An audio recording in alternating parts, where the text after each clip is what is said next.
Hey there, it's Mackenzie, your host of Winning. We're looking for sponsors for the podcast. If you have a business that you would like to promote to thousands of people, send us an email at podcastwinning@gmail.com or send us a message on social media. I cannot wait to hear from you. Now on to the show.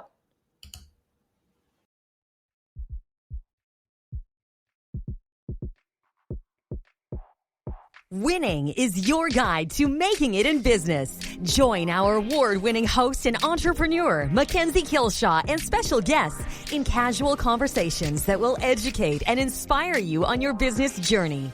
Winning will help you learn the hard lessons the easy way with guidance from celebrated entrepreneurs and business leaders. It's fun. It's informative. It's winning. Hello and welcome to Winning. I am your host, Mackenzie Kilshaw. And my guest today is a good friend who I've known for most of my life, actually, Jess Tetu. Hi, Jess. Hello, how are you? I'm good. How are you? I'm very good, thanks. Good. Thanks for being on today. If you don't know Jess, you should, and you better start following her on Instagram. Go to her website. Jess overcame adversity at a young age. She moved out when she was 15 years old. And I'll be honest with you, I knew you moved. Like, we knew each other when we were teenagers. You moved. But I didn't even have a clue at that time that you were living on your own. And we're going to chat about that. I'm just going to tell you a few more things about Jess first, and then we'll get into that. But she is the owner of 5 Just For You day spas in Saskatchewan and Alberta. She's the founder of Lia Reese Canada, which is Saskatchewan's beauty brand. And I would actually say Canada's beauty brand because you've done lots of things across Canada. She's the founder and CEO of Iconic Betty Jewelry. She's the founder of Jess Tetu Consulting. She's the founder and CEO of 471 Recovery Resources. She has won so many awards. I can't even list them all. Notably, Canada's Top 40 Under 40, Canada's Most Powerful Woman, awards for customer service and philanthropy and everything else. So, Jess, I want to start with, you moved out at 15. Like, let's just start there because I didn't even know, and I knew you, and I think it's such a inspiring story that you have, and I just want you to touch on that a little bit. We would have known each other through sports and stuff, so probably early teens, I suspect, I think is when I kind of first met you. That point is when life kind of started to change. My dad really struggled with alcohol addiction. And so it was really stressful, obviously, but it was something that I hid really well. Now, anyone in my hometown and stuff, like, people talk to it. I mean, they're teenagers, right? People are going to chat and talk or whatever. But for the most part, I tried to hide as much of it as I could. And I hid that it was as bad as it was, like, to the level that it was. And then, I mean, things got really bad. We were in shelters and stuff, lots off and on. My dad's drinking just got really out of control. We lost all our money. My dad lost his job because of it. It was just crazy. And so you jump ahead to grade 11, summer after grade 10. So going into grade 11, and we actually lost our house. So when that happened, all hell broke loose essentially, but I was mortified, which is why you or other people, didn't really know what was going on, because I was just like mortified about what happened. And so my mom was moving, my dad went into rehab, my parents weren't getting along. And so I kind of just had to figure it out. I mean, that's honestly all that I did, is I just had to figure it out. I got on a bus that summer. It was the end of August. Came to Saskatoon, found a job, registered back in school, got a little apartment. And I really kind of kept my private life private. Even my city friends didn't know. So it's not shocking to me when you say, you didn't know, or you knew me then and you didn't have any idea, because nobody did. Even my city friends, they actually assumed, I remember them telling me this years later, they just assumed I was actually like a spoiled rich kid. And I was totally good with that, because I just didn't want anyone to know, like, that my dad was an addict, that we were living on, that I was on my own, that we had all the issues we did. So, that's kind of how I just had to grow up real quick, real fast. And at the time, I don't remember feeling like a kid, but now I look back as a mom with kids and I'm like, yes, oh my God, I was a child. But you do what you got to do when you're in those situations sometimes. And that's just what I did. I was angry and hurting, but I had to survive. Well, and the thing too, I think the thing is that is a real fork in the road, right? Because a lot of people don't go in the direction that you went into. A lot of people would have, Totally. gotten into maybe addiction themselves and being And a most don't. totally different. Most don't go this Yeah. direction. And my brother struggles with addiction quite severely. And I remember reading this quote, and I wish I could remember who said it, but it was these two siblings, and the one says like, I'm an alcoholic because my father was an alcoholic. And then the other person says like, well, I'm successful and sober because my father was an alcoholic. And so it's taking, looking at the same story and, living the same life, but making, like you said, a fork of the road and deciding which direction to go. And for me, I was so stubborn, and I saw what it did to my family. And I was smart enough, I think, and mature enough, even though I was very immature at the time, to understand that it destroyed his life. And so I think my brother didn't have that same opportunity because he was so much younger. He doesn't remember the good, and he didn't know that that was an option, I don't think. It's just what he knew. And I think that's, a lot of the case in addictions is like it's generational. Like they're raised, they don't know any different. I didn't know any different. He didn't know any different. I thought that was normal until I learned it wasn't, and so, yeah. Well, and I think you were also fortunate just from knowing you. I know this, but you had some awesome friends and family members and aunties and grandmas and people like that were inspirational to you. And, I think having that support system, and we talk about that a lot, being an entrepreneur and a small business owner, it really blends into that as well, right? Because having that support, you need that. Yeah. You need that to grow and be successful. And I was very stubborn, and I never went and asked for help, but I think I always knew in the back of my mind that like my best friend's mom, for example, like I could have went to her if I was absolutely stranded, not just like, I've said this to her many times now in the successful position I'm in now, like how inspirational she was to me. And she always says like, I don't remember being that. I don't remember doing those things for you.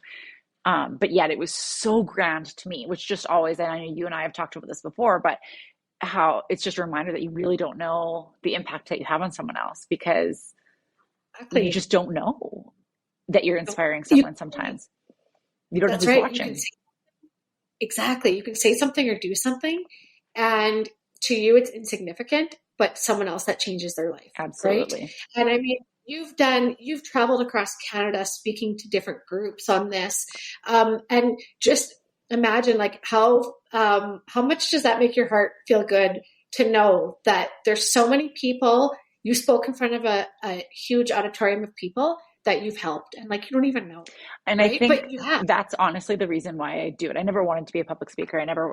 I had such bad social anxiety. I couldn't even order pizza when I was a teenager. I never anticipated and or sought out to be a public speaker. It was just kind of something that happened organically. And I mean, you can relate to this in business, how, as soon as you become somewhat successful, people say like, hey, do you want to come speak to this group? Hey, do you want to, share your story of your business? And that's kind of how it started. And then I got a little bit more brave and a little bit more comfortable and a little bit more confident to share a little bit deeper and a little bit more about the hurdles and the hard parts. And the more I did that, the more I realized how impactful it was and how helpful it was. And so now when I stand on stage in front of these people, the reason I do it is because of the feedback I get after, the messages after from people saying that changed my life, or that gave me the courage to do, A, B, and C, or that gave me the courage to leave an abusive relationship or get a new job or start a new business or get help or whatever it is. And to me, that is the most fulfilling thing that I can do. That to me, that's always been kind of what I visualize success to be, is seeing and watching that transformation and that help and assistance in somebody else. Oh, exactly. And that far exceeds financial, that far exceeds anything else, Absolutely. Right? Knowing, I feel like that's why we as humans are on the earth, right? Is to help others and help others be better. Mm-hmm.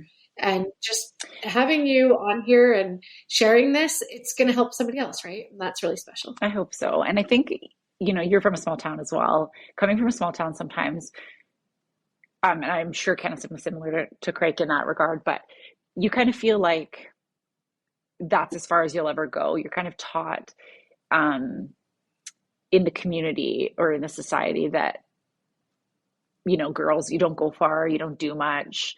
And it feels good to be able to go back to those small communities and say like, hey, I came from nothing, absolutely nothing. And I made decisions to change my career and, be a trailblazer and do something cool. And I think had I told my 12-year-old self that, I never would have believed it, because when you're so sheltered in a small town, no one around you is doing it. It's, who inspired you when you were a teenager? Your mom, probably. But other than your mom, there weren't young women doing powerful things back then. There just wasn't. Did you want to be, you either moved to the big job, or you're going to be a teacher or a hairstylist or a secretary. Yeah. Or you stay at home, or stay at home mom, farmer's wife. Yeah. Which is great. Yeah. And that's fine. That's fantastic. And nothing wrong with any of those. No, we have lots of friends. But I thought that was my only option. And, I think being a farmer's wife is probably a whole lot harder than even what I do. So all the credit to those people. But for me, I wanted to do something completely different. And I just don't remember there being role models for us in that regard. It was a different time. And that's why I like going back. That's probably my favorite part about it, is talking to young women and saying like, you want it, go get it. You got to put the work in, but go get it. You got to work, but you can do what you want to do, right?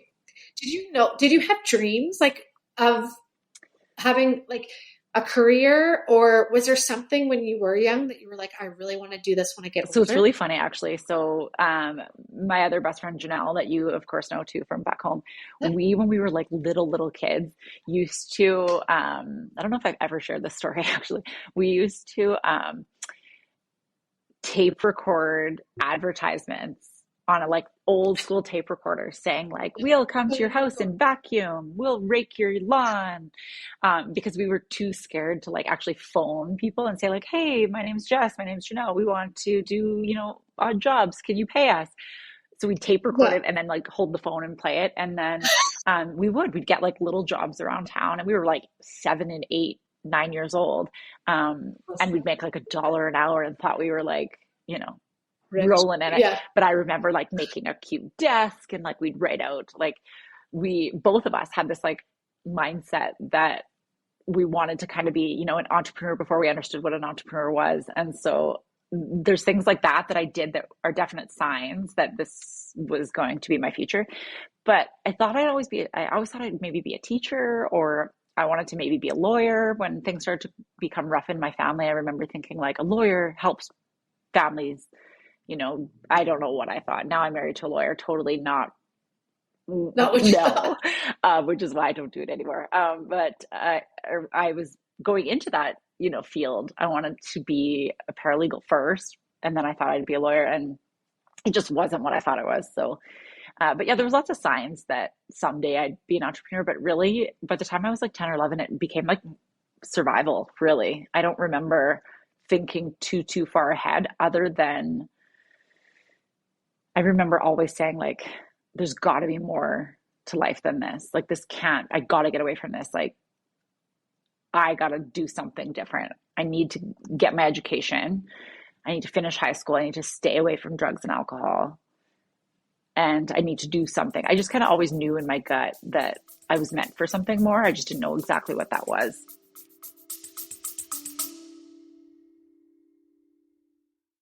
A huge thank you to our sponsor, Just For You Day Spa and Wellness.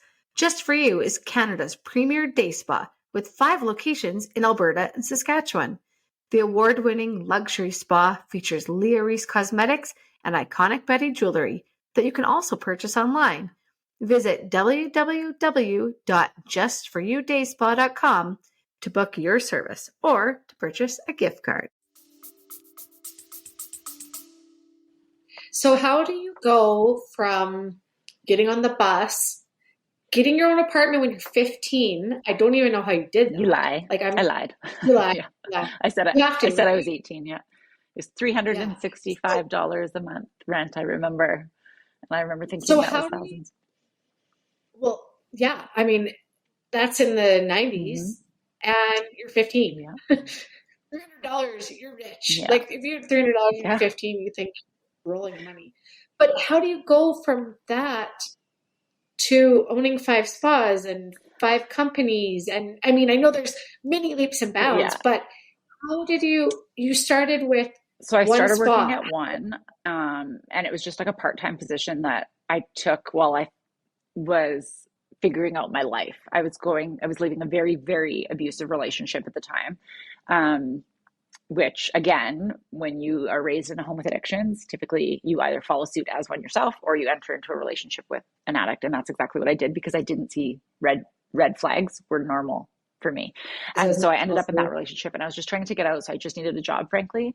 And so I got a job doing administrative, like spa coordinator, front desk in a little spa. And it just changed everything for me. I didn't even know that that was an industry. I mean, I always loved the beauty industry, obviously. Like my grandma always, I'd sit and watch her put makeup on and, do her nails. But it was never really something that I sat down and thought about or focused on. And then until I worked there, and it was so different than anything I'd ever experienced in life. It was just so quiet and like peaceful and tranquil. And I'd never experienced that before in my life. It was always chaos and heartache and anxiety and stress and fear all the time. And so now all of a sudden I'm in this like environment where everybody's smiling and happy and feeling wonderful. And I just was like, this is the freaking best. And so I just continued to stay there. And then I left my bad relationship and the previous owner, I remember her saying to me, I can remember it like yesterday, she said, I've never seen somebody have a heart for this industry like you. I've never in all my years seen somebody have a heart like this for the spa world, for the clients. Like you're definitely doing what you should be doing. And I knew it felt so good to make people smile all day. Like I knew that that was what was right for me. Regardless of what direction I went, I knew that whatever it was that I did had to be helping people feel good, just helping people, Yeah. period. So as it progressed and I stayed Well, working there, and if you look what better places, totally right? right, and Like, you look at everything I do now, and it's all based on giving to other people, helping other people. That's just like, I think that comes from the history of, where I came from as well and how I grew up and was raised with all of the diversity and adversity. And so she came to me and said like she was thinking of moving out of the country and she wanted to sell it to me. And I had no family, no funding, no money, no nothing. And so it was really crazy how it all worked out. That is a whole story for another day. That's a very long portion of my story. But essentially, I busted my butt and financed it myself. Sorry, she financed it for me. And I like changed everything and did some really crazy, unique marketing to grow the business so that I could pay her back because I couldn't get a loan from the bank. So essentially, I did that, had crazy, beautiful success with it, and was able to pay her off. Yeah. And right? it was You paid her off faster, right? crazy. Yeah. I had 4 years to pay her off and I paid her off in 9 months. And so we took our sales from $260,000 to $1.2 million in that first year. I worked every hour that we were open. I busted butt. I worked every position. I've never worked so hard in my life. And I can say that truly to this. I work hard now, but nothing like then. I was in a position where I felt like I wasn't just choosing survival anymore. I was like, that was the road out of the chaos, if that makes sense. Yes. That was like Yeah, my you saw escape. Yeah. yeah. And I gave it everything I had and threw my heart and soul into it and into the clients. And I fell in love with the people. And, the rest is history. I knew that I wanted to show the world that the spa industry deserved respect. The beauty industry wasn't just like, oh, you guys paint nails, like, oh, that's nice, or oh, you put makeup on. I wanted to show people that like I deserved a spot at that table with successful people making decisions in our community and in society. And I wanted to do that by creating careers, giving people longevity in their careers in the beauty industry. And I knew the larger we grew, the more I could do that. I also recognized as a business owner that we were able to give back to the community so much more than I could do by myself. I was always doing stuff when I was younger to help give back, but when I had a business, you know what that's like as well. Like it's just, it gives you a bigger platform to be able to make an impact. Yeah. And the bigger we became as a business, the bigger the impact. So it just was this like circle of like, the bigger we become, the more careers I can create, the bigger impact we can have. And it just became this, organically growing kind of little empire. And now it is, something I'm really, really proud of. And the people that I have on my team are just so wonderful, and they have, full careers, and it'll continue to grow, hopefully. Yeah. That's one thing that I really love what you have done with your, with the spa, but your businesses in general, is you have created the opportunity for people to grow their own career within your organization. And I think a lot of people, they don't do that, right? This is your job. Yeah. You're here at this job for life. Well, and if you don't leave, if you look at the model of a spa or a salon, typically you have a manager and then you have therapists. And there's only one management position typically. So then the therapist really, when they can't physically do their, massage or hair or whatever it is that's it. It's time to retire. And I wanted to be able to create a large enough business that there were positions that when their bodies do give out, or they do get to a position where they have done it for 20 years or something, we can retire them from services. They can teach, they can do education, they can manage. And the larger we grew, the more we were able to do that. And not only were we able to do it, but I needed that. I needed that support. I needed to be able to provide those careers to those people growing so that we could continue to grow. Well, and the thing too is, which I talk about all the time, is you can't do everything. No. There's a point in time, and I was the same as you when you first start. Yeah. You're literally the janitor, the accountant, salesperson, the everything. Receptionist, you're cleaning toilets, I know. Exactly. You do it all. But I learned quickly that other people are better at things than me. And that was a big eye opener. I remember at the beginning when I first would hire, my first 10, 20 staff, I remember being like almost, and I'm sure I didn't handle things very well back then. I was so young, but I remember almost being like threatened by somebody that was better at something than me and then now, like how differently I think about it. When someone is good at something, I'm like, okay, this is like, you rock and roll. This is your jam. Yeah. Like, let me be good at what I'm good at. You be good at what you're good at. Because I recognized very early in my career that finding the right people that are really good in their departments are what will take you to the next level.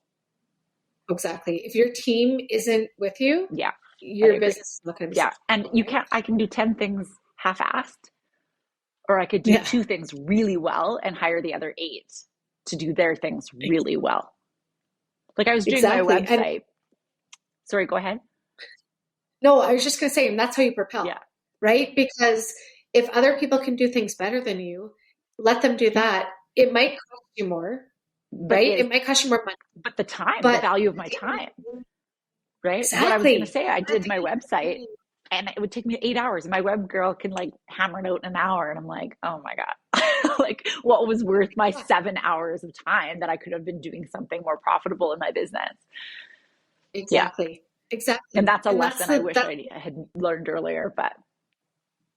Oh, that's actually on my list, is what do you wish you had learned earlier? Definitely that. It is.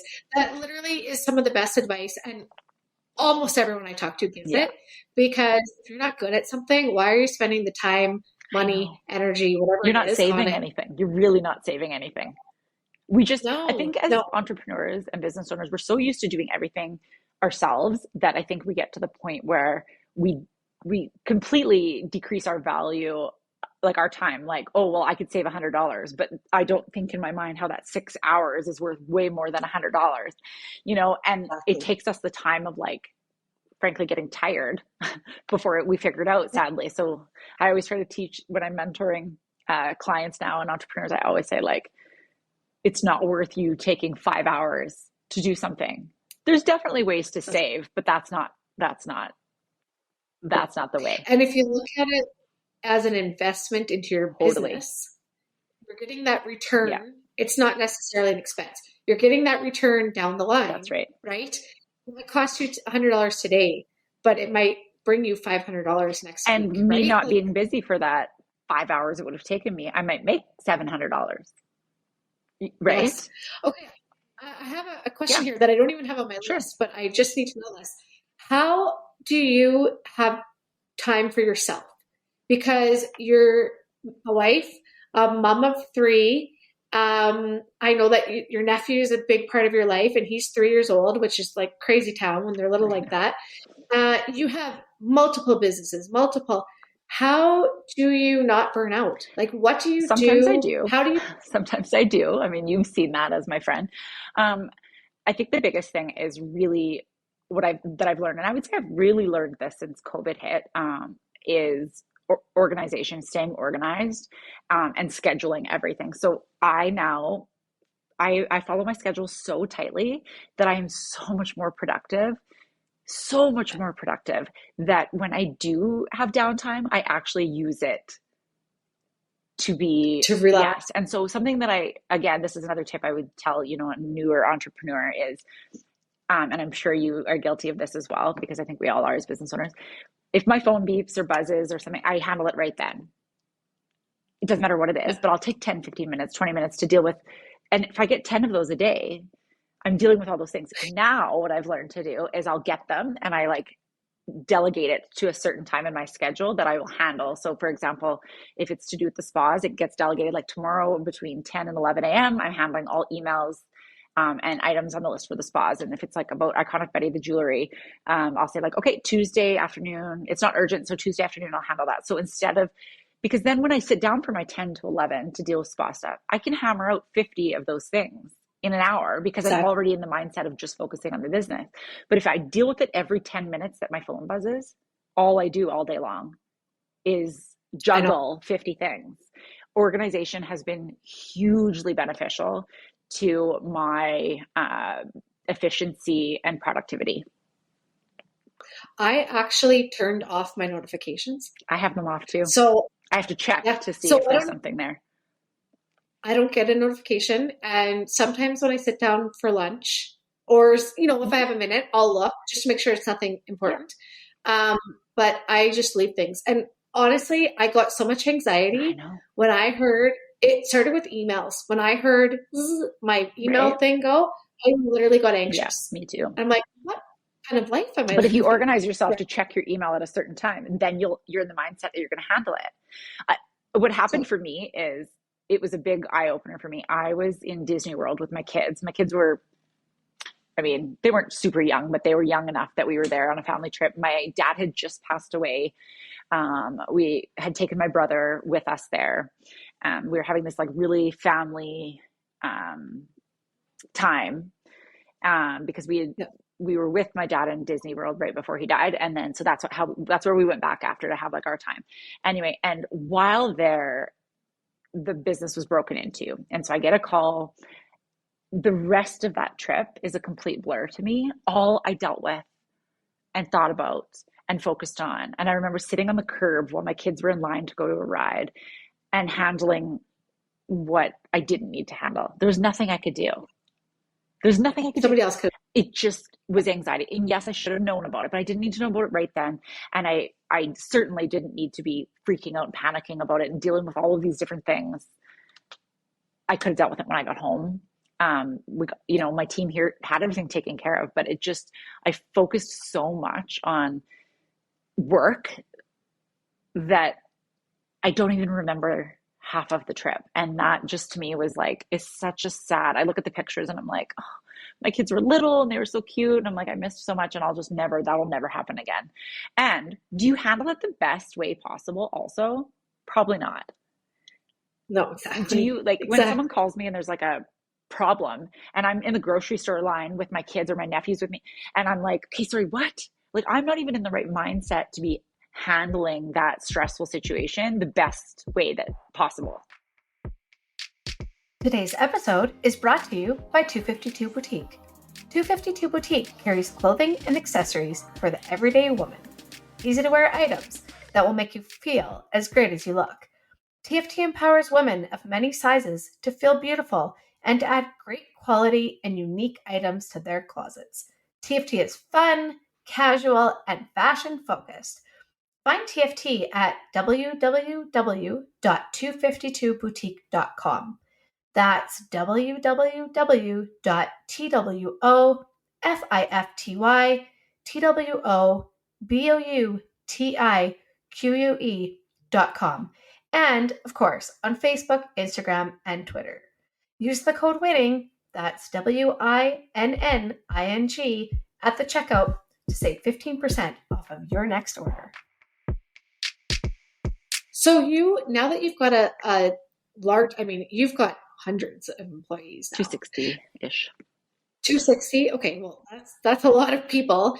How do you do that now? Like, do you delegate that? Is that someone else's responsibility? Yeah. So we have it very tiered. So how it started was we had the one business and it was me. And then I brought on another leader to help manage so that I could go off and do a little bit more. And then as that would grow, I'd bring on another leader so that I could go off and do more. And so every time we've grown, we've brought on a team of leaders for each business model, each location.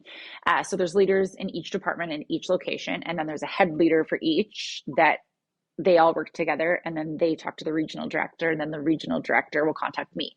So instead of me dealing with 250 employees, I deal with like 10 max, my directors. And even those 10 go to the regional director before they come to me. So a lot of the little things get weeded out before people come to me, because something, again, that I wish I would have known earlier was that sometimes you have to teach teammates to try to figure it out on their own, because it's really easy to shoot a message to the owner or the boss and say, like, how do I deal with this?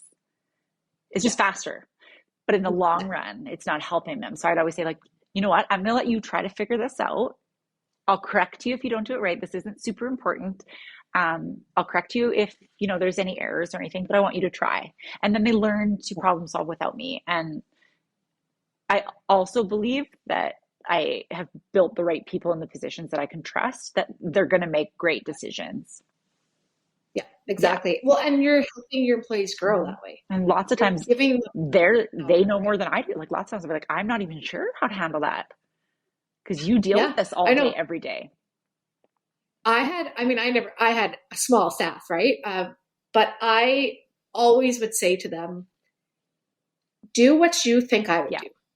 I'll support your decision if you think like me, right? Because they all knew what I would do in certain situations. And they learn that with time, right? That's how they learn, though. That's how they learn to be able to do it without you.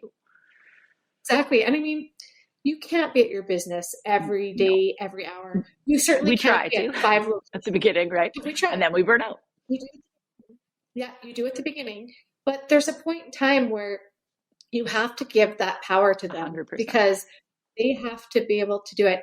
And frankly, all the shit stuff happens at the most inopportune time for you, right? Yeah. That break happened when you're at Disney World. It didn't happen when you're at home and you can just go down there, right? So things like that, whether it's good things or bad things, you don't always have to be the hero. And I think for a long time we feel so responsible, and that like that delegation piece is something that I teach a lot of my mentorship. It's hard to learn to delegate especially that first time, to be like, because it's your baby. It's like handing your newborn baby to somebody being like, wish you best, like it's a comfort thing. It's a trust thing. And so once that's built, but I think a big piece of it is that you have to learn to let them make mistakes too. Exactly. And you know what I always found was, in my head, I was like, by the time I show them how to do this, I could have just done it. I know. But guess what? If you show them once, then they can do it again and again. Otherwise, if they're going to always continue to come to me, because it's easy. That's what I mean. Like, it's easy to reach out to the boss and ask for the answer.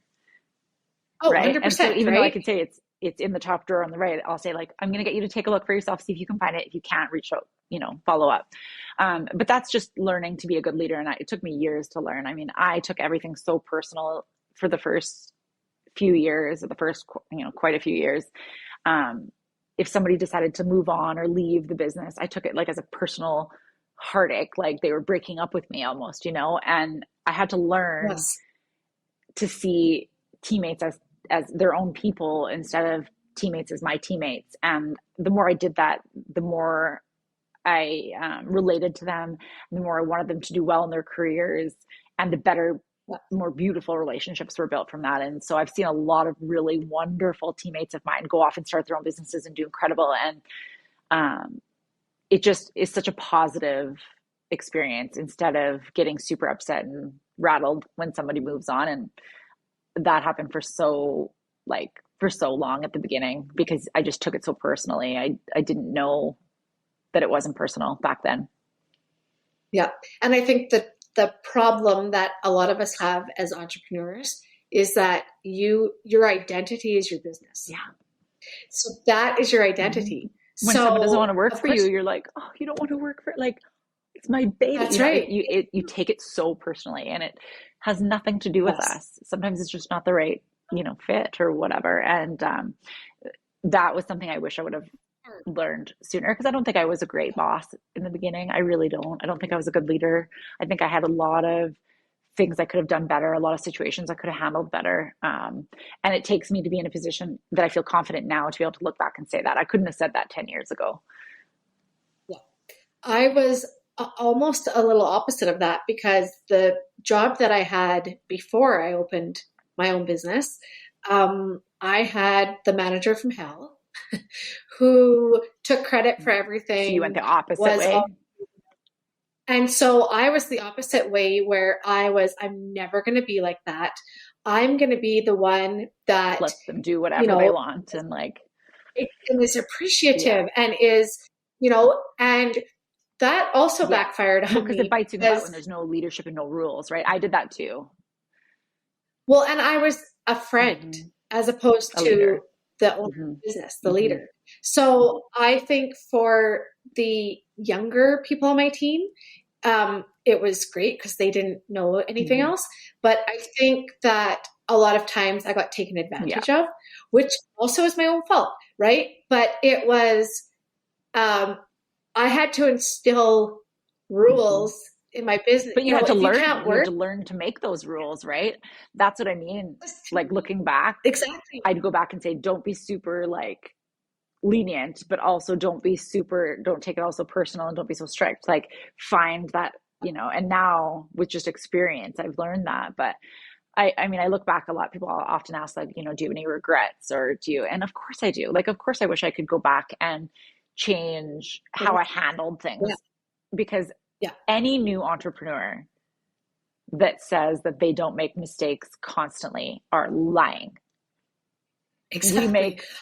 You just don't know that they're mistakes yet. Yeah. I'm like, it's unicorns and butterflies, and if people tell you it is, they're like, it ain't rainbows. It ain't rainbows and sunshine. It is a lot of hard work, and it's a lot of failure. Yep, it is. You're gonna fail, but that failure totally a lot. But that failure can lead to more success. Well, and that's how you know you're doing well later, is when you go oh, right, okay, so I fell down 10 times when I did it that way. So this time I'm going to do it this way. And that's how I learned. And that's why I'm strong at this. And that's why I'm good at it. Yeah. And most people don't see those. No, they don't. Because we don't put them on Facebook. We don't put them on Instagram. Oh my God, guess what? I failed. We don't do that. Oh, that's right. We say hey, we got this award, or we got this. But, and I think that's probably one of the biggest things that people talk to me about when they hire me as a mentor is, they're like, oh my God, I feel like I'm failing, or I'm like, you will. That's just part of the process. Not only will you feel like you're failing, you probably will be failing at times, and you just keep going, and you learn from it. You pick up the pieces and you keep going. But of course I look back, and I mean, I don't regret where I am, because everything led me to where I am, but I definitely regret. I think I could have been kinder in situations, I'm sure, because I took things so personal. I'm sure I could have been more sensitive, or I could have educated myself more. I mean, there's a million things, right? You can't really do that, or you'll just pick yourself apart. But I think to be a good leader, you need experience. I agree.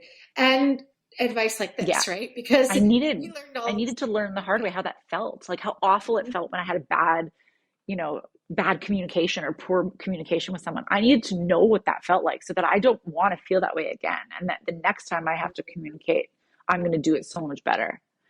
And Exactly. looking back, yes, I wish I would have handled things, better in different little situations. Of course, I was 21 years old when I started, but that's just life, and that's learning and experience. And I think to be a good leader, you just really need good experience, time. Yeah. And I think too, when you're first starting out, training and processes, right? Because when you're all of a sudden you jump into this, you're like, I'm in charge of everything. Yeah.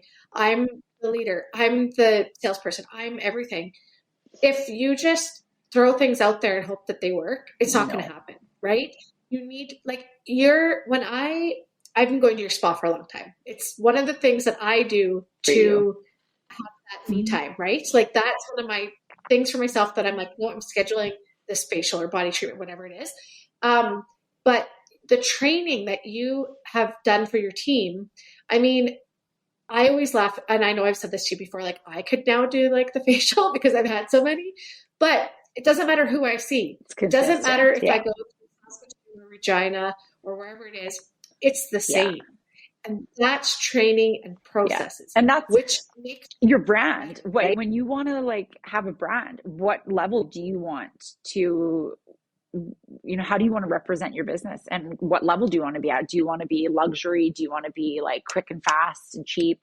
Do you what is your product that you're selling? And if you don't focus on that, the actual quality of the product that you're selling, meaning the services that we do or whatever, that decides who you are as a business, your personality. And so for us, we really worked hard as we grew on making sure that consistency was there, and making sure we do a skill certification program, for example, that makes sure every therapist is trained the exact same way and that they're confident and comfortable before they ever see a client. Because I don't want to set them up for failure. I don't want to send them in not knowledgeable, not experienced. And did they do a bad job? Probably not. But was it different? Yes. And that's why a client will complain. That's not fair. And so we want them to be as prepared and as comfortable and as confident as possible. I want them to do the best that they can do, right? Yes, exactly. Okay, Jess. So we've talked about so many things, and I always ask things you wish you had known, and I loved how you have gone through that already. But I would really like to know the most important, or if you have maybe two most important lessons you can share with people that are entrepreneurs just starting out or going through it and looking for guidance. What are some things that you could share with them? For sure. Number one would be to build your network of support. And that doesn't necessarily mean it's your closest day-to-day girlfriends. I mean, you and I have talked about this in our circle. That's basically how we became so close, was that we were business owners, and you're like-minded, right? So there's just things I could say to you that I couldn't necessarily say, to a girlfriend that I went to school with, or because you live and breathe and do the same things as me. And so your mind was there. Our friend Jordana from Craving, same thing. Alicia from Salon Scale, same thing. We just can discuss topics that are so similar, and stressors especially. Yes. And I can relate. Yeah, we can relate in the difficult times. I know there's times where I would say, I'd go home to my family and be like, oh, I had a rough day today because, and family members would be like, oh, I'm sure running your own business, is difficult. Okay.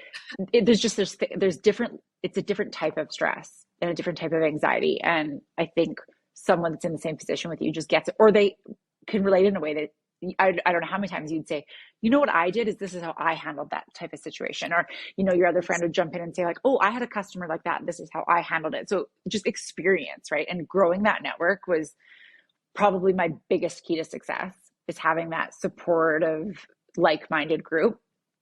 And if you don't have that naturally and organically, go find them, because they're looking for you too. And the amount of times I've been like, hey, you know what? You run a business. Do you want to go for coffee?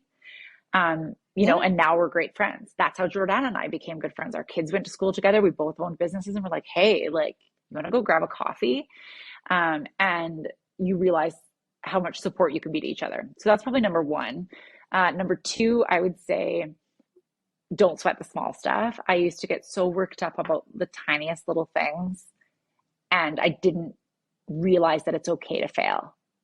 And not only is it okay to fail, but you need it to learn, to pick up the pieces. Like, try, doesn't work, try something else. Doesn't work, try something else. But don't stay down when you fall down. And you don't have to be embarrassed No. or ashamed, because that's what it was for me always. Too. I'm like, I mean, I felt close enough to you guys to say things, you know, Totally. to be like, sucked. But anything failure, it's human nature Absolutely. to be embarrassed or ashamed. If you have bad sales, you're not going to be like, hey, customer, hey, everybody, guess what? My sales are bad.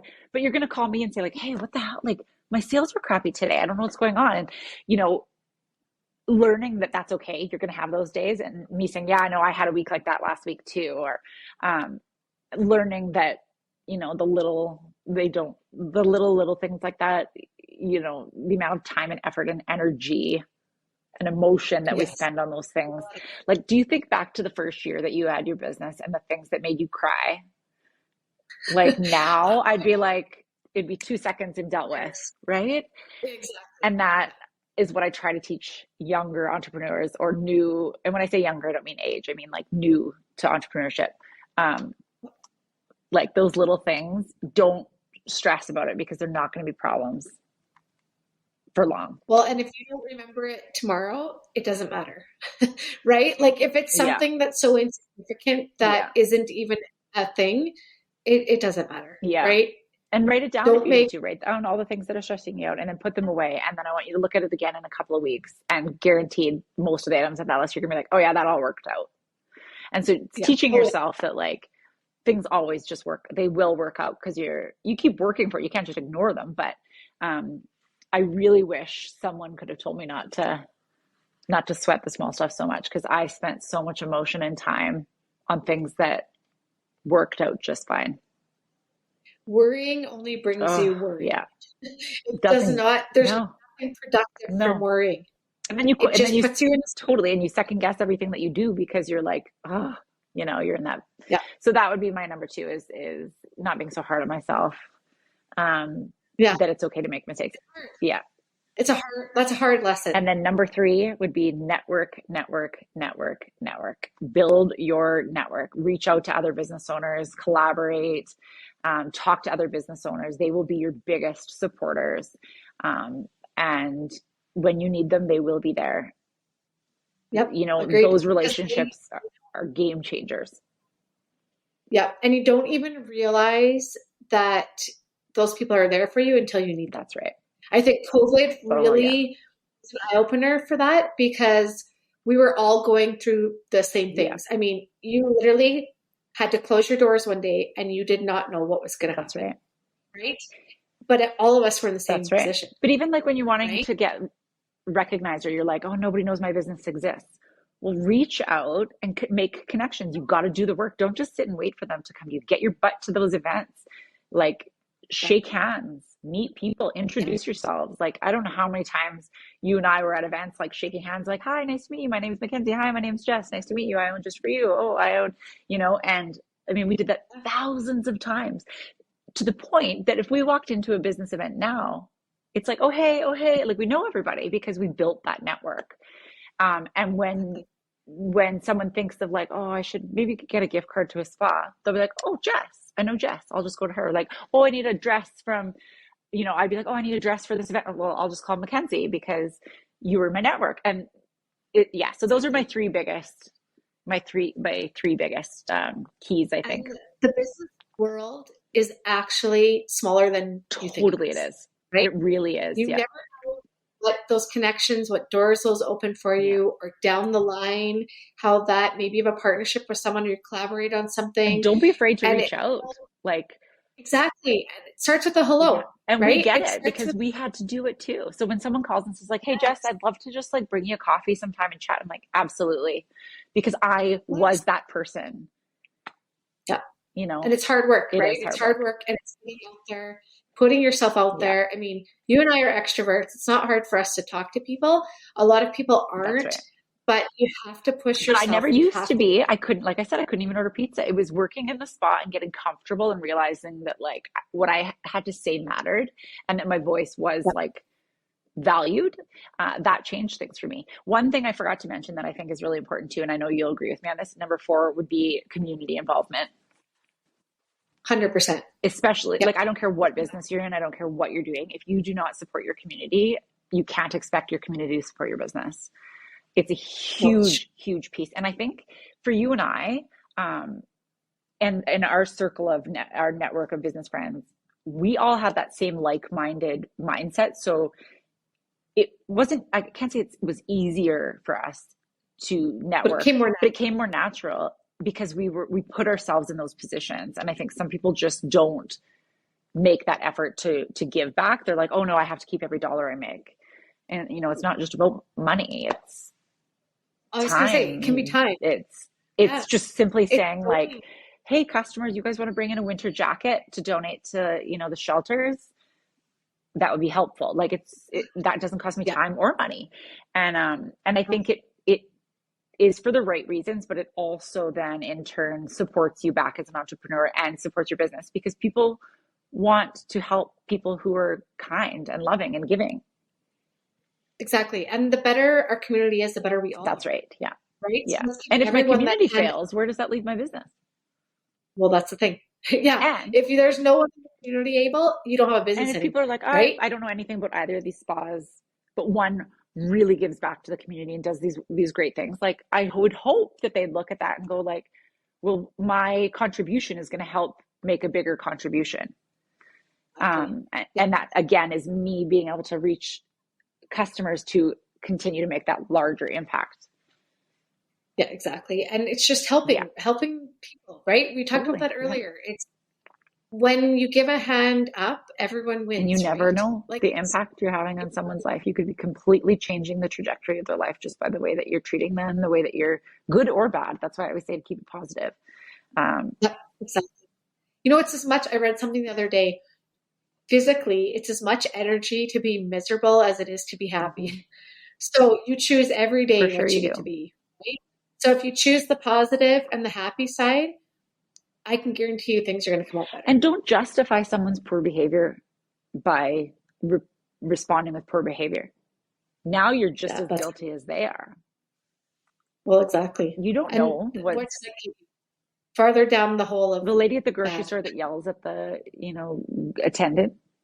It's not the attendant that they're upset at. Something else is going on. Like, remember that we're human first. And exactly. Maybe, Jane has something going on in her life that we couldn't imagine.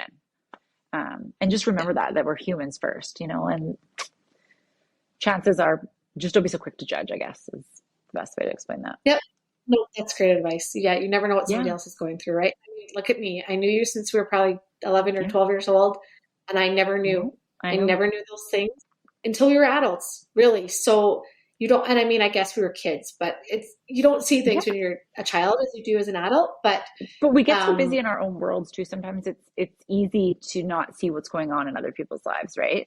Or they don't share it. And like we said before, you don't share the failures on social media like you do your positive. So sometimes it might be just as much as saying like, hey friend, that's not being, super friendly to me today. Like instead of being like, oh, she's being rude to me, I'm going to be a jerk back, saying like, that doesn't seem like her. Hey, what's going on? Is there something that I can do to help? Like, you don't seem like yourself. Can I help you? Is there, are you okay?